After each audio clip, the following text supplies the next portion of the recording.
And hello everyone, this is Relic Jones, here for another craft and Cojury. Today I'm going to show off some dollhouse wooden miniatures.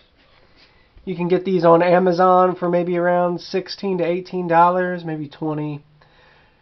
And you see they're all made out of different wooden pieces. You break them out, you build them, and then you can go ahead and paint them. I actually use a wood stain on it.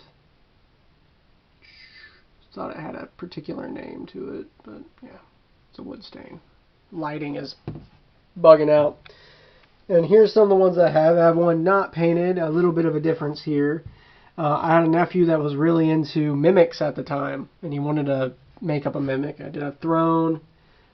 And they are a little bit oversized for the miniatures. Here's a miniature in comparison. Maybe you want them to be giants, thrones. One thing that I do find interesting is you can actually sit, I know it's not showing it, you can sit a miniature in there.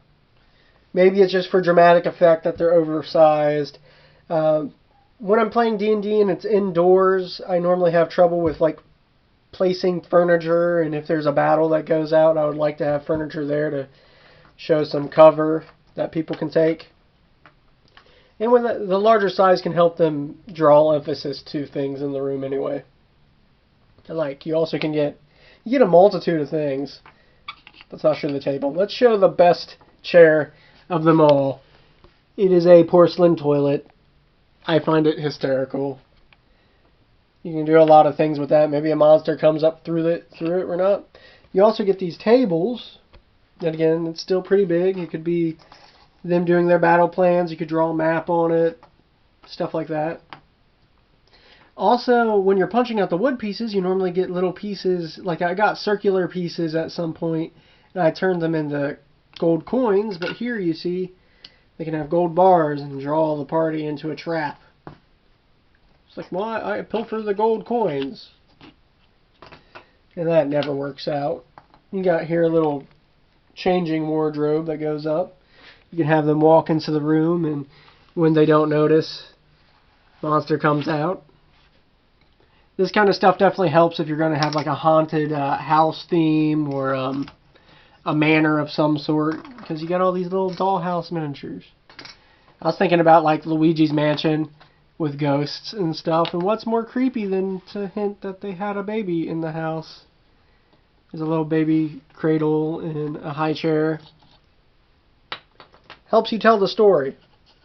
Now, there was a gigantic bed. This is way too oversized. That's why it's not really painted, but I was thinking, you could have if you're breaking into a giant's quarters, if you're doing like I think it was like the Frost King or the Ice King storyline in 4th edition, could be his bed. Like, I go sleep now. But, it can help. I think this would only work out for a giant, though. Everything else is just a tad oversized. Here's a nice cabinet. Got little shelves and such that you could sit gold, or you can sit little scrolls that you make. It's definitely something you would want the mad scientist to have. The potion brewing factory in the back of the manor that no one knew about because the uncle was some sort of necromancer. Normal stuff. But what I love about this is the piano. Of course, I went and painted it up a little bit, but this definitely adds character and flavor. You can have this in tons of games, and regardless of size, the bigger it is, just the more daunting it's going to be.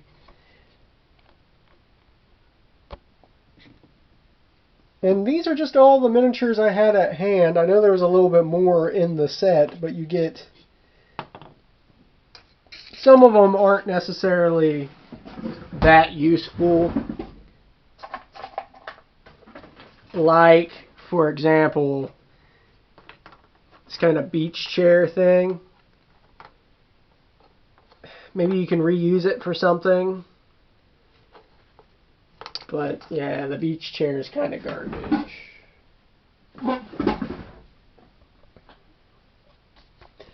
Yep, but that is pretty much the wooden dollhouse miniatures. I can't think of much else.